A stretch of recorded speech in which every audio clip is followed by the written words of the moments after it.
for example, or curriculum being delivered in a different language at some point. But even though there was atrociousness that still continued, and that's a conversation that we're having with TSIETSI MALATJI this morning from Us the People, or the political party rather, Us the People. TSIETSI, good morning, and thank you so much for joining us.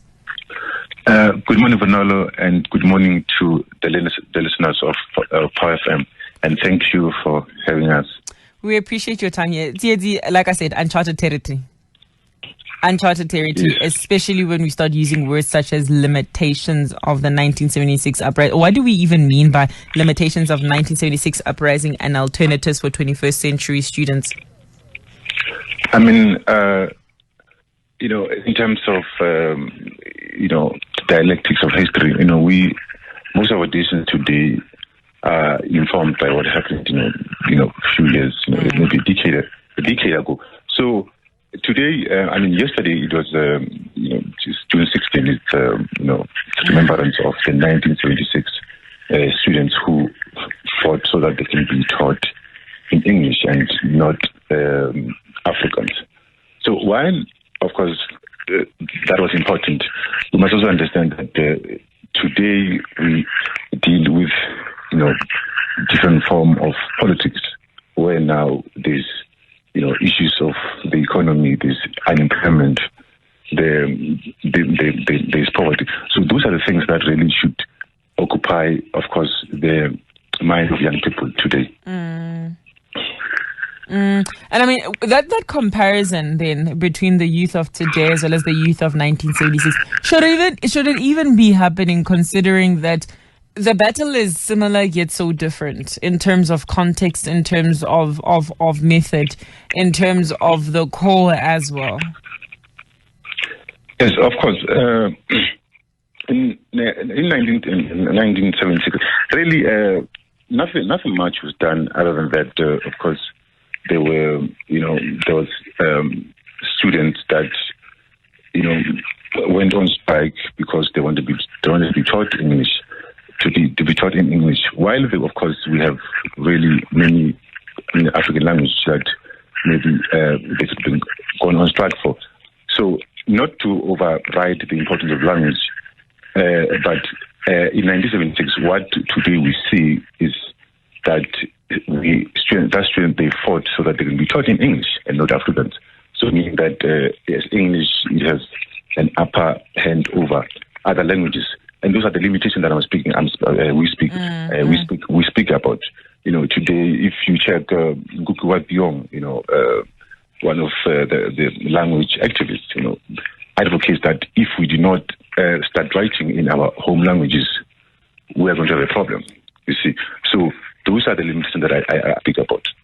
And clearly, I think we're there's a level of understanding that I think we've managed to get to. And I mean, if we look at the Battle of 1976, although language was at the heart of it, it was the bigger conversation around oppression. It was a bigger conversation around young people being exhausted of the view of oppression and the atrocious acts of oppression that they continuously lived under and witnessed the people that were before them, witness. It was almost like a call for exhaustion to say, this is it. It has to end here, surely speaking. And today, when we speak about some of those limitations, and you speak to language in particular, there's conversation that's gone on for quite some time when at TSIETSI that almost emphasizes on the idea that there's no value, there's no academic value, there's no economic value in wanting to translate academic material into the various home languages, which, I mean, we can always sort of sit back and ask ourselves how true that is, considering the success of implementation of curriculum in home language, especially for people who live, or learners who live in areas where that is the language of operation on a daily basis. Oh, yes, of course, it's just intentional. There's if really, as the people, in our various communities, because you must understand English is not spoken in every corner of our society, it's in institutions. So in our communities, in our schools, in our communities, we speak our home languages all the time, and we can begin to really start, writing those, books or really trying to advocate for that language use. If you check UK as a university, Zulu is one of the requirements for as a first year student. You must do Zulu. PhDs. A lot of work has been produced in our home languages. In Venda, wrote her entire PhD thesis in Venda. So it is happening. It's just that you must understand that universities do not exist to really, liberate people. They're just part of our current political model, which having those. So we can't really say that we want the universities to give us a direction. The people in the communities across, all regions, we must start doing it ourselves. And the suggestion that it would be difficult to then, drive or translate curriculum in subjects such as mathematics and sciences, and now we've tapped into subjects such as robotics and I want to say almost new age subjects. Why is that? No, yes, of course, that's very important. But while I do not want to focus much on the significance of how to transmit information. I mean, even with technology now, technology is basically what we can use to achieve freedom. But at the moment, it's being used to actually, silence, voices and all those things.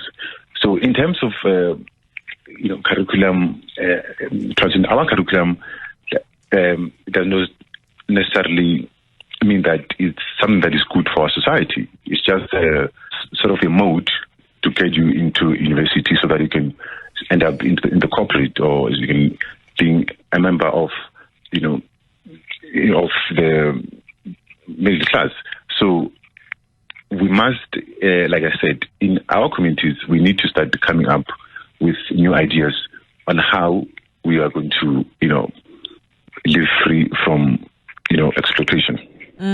When we, and I wanted to go back to the use of the word limitation, and just being on the same page here when I see it. If we did a table of comparison between the youth of 1976 and the youth of today, table of comparison, what limitations are we talking about on both sides? Look, the youth of today have sort of gave up on resistance. If I may put it that way, because of government, there are certain groups that have gained more power over most our people in society. So they have sort of gave up on resistance, especially young people. So, but in 1976, of course, the conditions were different. At that time, there was also international understanding that there's sort of chaos going on in South Africa, so allowing the mood for that uprising and the response of the government also shooting and killing, which made it significant. But in today's society, there's sort of there's no chaos, but there's no order, because I might say that there's sort of a political genocide going on across our communities. There's unemployment. Which sorry then, TSIETSI, I'm going to which then brings me to the question that do we not then describe the effects of corruption on, i.e., the education system, on youth unemployment statistics and the likes of, as part of the chaos then? But that everything that happens is sanctioned by our government, our states. So if I make an analogy, as you mentioned, corruption in our municipalities, for example, in Johannesburg, it's few groups in a room, in a boardroom, that makes decisions on behalf of the entire population of maybe Johannesburg. So there's bound to be corruption there. So I may say that our government system is, the current political model is inherently corrupt. You can't get rid of corrupt as long as there are few groups claiming to represent the poor. And if I may step further, even our education system, they teach of the self, the fact that you need to be yourself and you need to amass for yourself and your own cycle. So, and that has bred a problem. So we need sort of a curriculum that will reflect, cooperation, fairness, and less divisions, That's the kind of education we need, and more love, more harmony.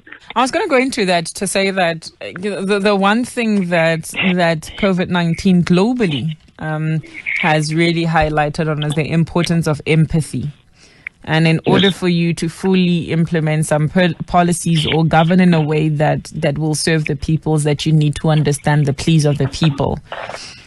If we're looking at empathy, and if we're looking at the current stance of our leadership, because we also can't talk about revolution, and we can't talk about how things could possibly be in the future if we do not have a level of empathy, if we do not have our leadership structures empathizing with young people in South Africa.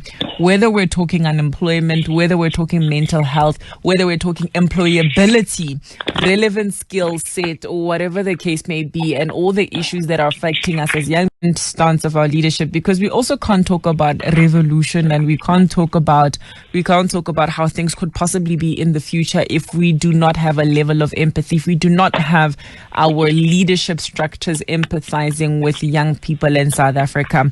Whether we're talking unemployment, whether we're talking mental health, whether we're talking employability, relevant skill set, or whatever the case may be, and all the issues that are affecting us as young people in South Africa, there's a level of conversation that we need to have around empathy. We've seen corporates have these conversations when at TSIETSI. We haven't seen government, or the South African government at least, tap into that conversation as yet. Are we not going to reap the negative effects of not having this conversation early in time and ensuring that we're taking, we're sort of applying it across board? Or do we have bigger problems? We can't, certainly as a people, we can't expect an individual to, be able to carry and reflect our aspirations. An individual person can't do that. Like putting a leader up there and say that person carry our aspirations, our dreams, our future.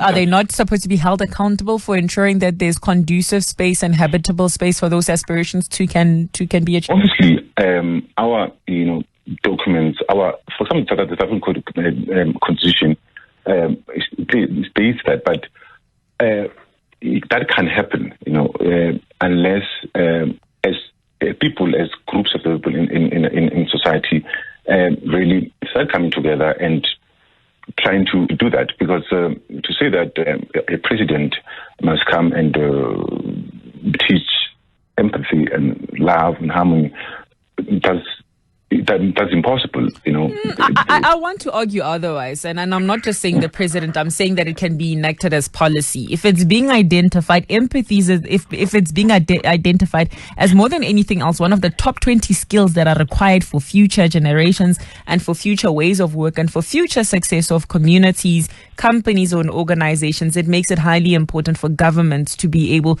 to put it into policy somehow and say and find ways of implementation. Right, whether we start by enacting it in ways of mental health and having and prioritizing conversations around mental health. I'm going to make an example around how the conversation around alcohol and usage of alcohol during COVID-19, it became heightened. It became heightened that in South Africa we have an alcohol crisis, which probably needs attention, and part of the alcohol crisis, a major part of it is mental health, and that the mental health of South Africans need to be prioritized. In fact, in many of the speeches, the president alluded to it, by use of words such as pandemic fatigue.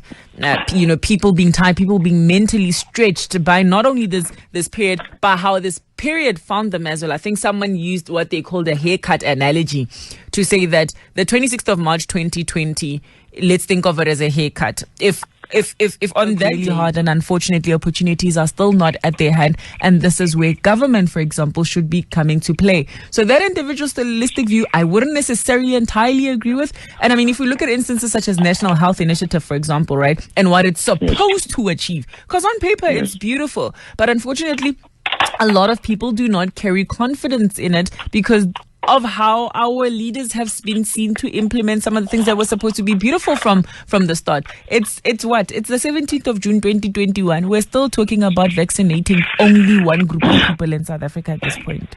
The government, of course, the government projects itself as being, a custodian of our people, as being the ones responsible for our people. But it has shown throughout the years that our government can manage our societies, and that has been shown, that they are failing to manage our societies with unemployment in Africa itself. We check all of it. There's 80% unemployment, of youth unemployment.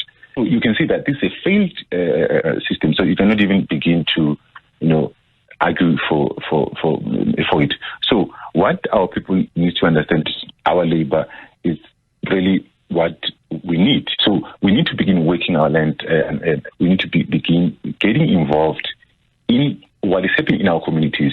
If there's a mining in our communities, we need to begin really asking questions to say what is happening in that very community. You see. Can I ask you to define that level of involvement when I see it in terms of, let's say, for someone sitting MALATJI right now? Yes. Right, who is seeking solutions and hearing someone who is part of a political party, for example, a growing one, saying that, we need to be involved. What does that look like? So, we need to really change the way in which we view our communities. We view from our society from the lens that a leader must be there to lead us. That's how our youth behave. That's how we think. Even in classroom, we see a teacher that must lead us. At home, the father and the mother must lead us. So we need to begin changing that way of thinking and really begin coming out. So just to give an example, in Brazil, there's a community or region called Porto Alegre, where what in the past 10 years, what they've done there, they've actually rotate decision making in the municipality. In the budget of the municipality, there's a sort of operation. And there's no one leader or two leaders or 5 leaders or 10 leaders that make decisions on behalf of the communities, but there's a rotational sort of decision making where the entire community decides that what the budget does, what this goes to what, this goes to what, this goes to what, and what it has shown is that the World Bank, they did sort of a study, and they found that actually corruption, there was no corruption decreased, and people were more happy with the services. So we just need our people to begin thinking differently, to really be sort of have some agency in themselves. But isn't the democratic platform in South Africa as being presented by policy, the democratic administration in South Africa, TSIETSI, isn't that what it promises as well? Yes. So that's what politics is about. Obviously, political parties, they promise jobs and land, knowing that they will never actually create jobs. Meaning that people will keep on voting for them in the next elections. So that won't work. So we need to conscientize our young people to begin having confidence and understanding that it's their agency that is going to make a difference in our communities. I can give you an example. In Tunisia, years back, a young man during a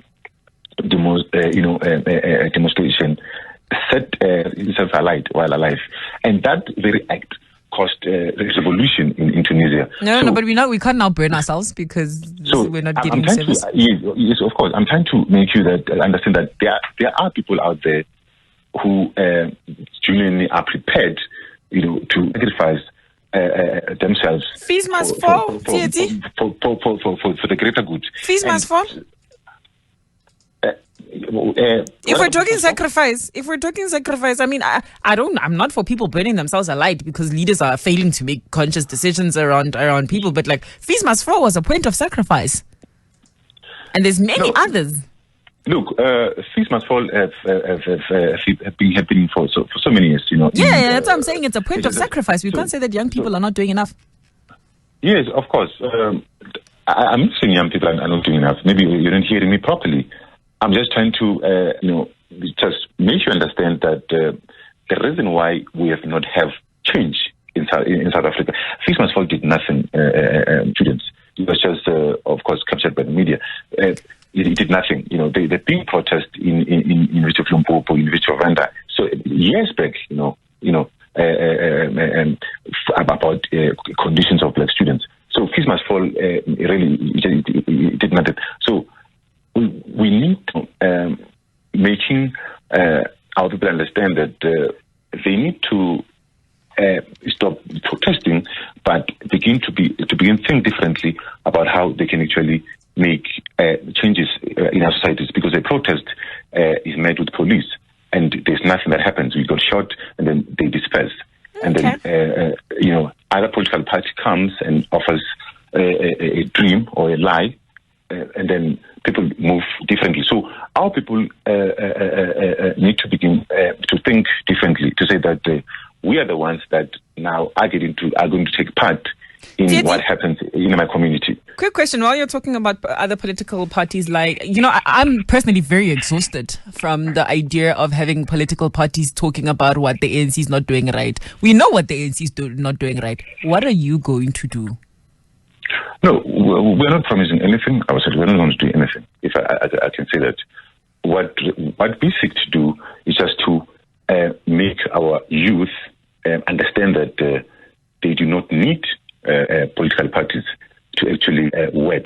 They do not. Then why is the formation of us, the people, happening? So you must understand that in the system, in the political model that we exist in order to obviously gain traction, to be able to participate, there are those rules set by the state.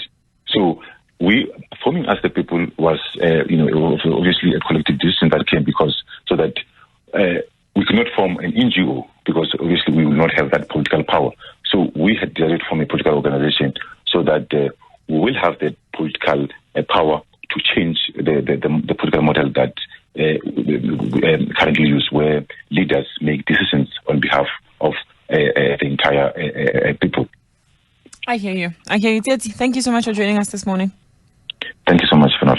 That's TSIETSI MALATJI there from Us, the People.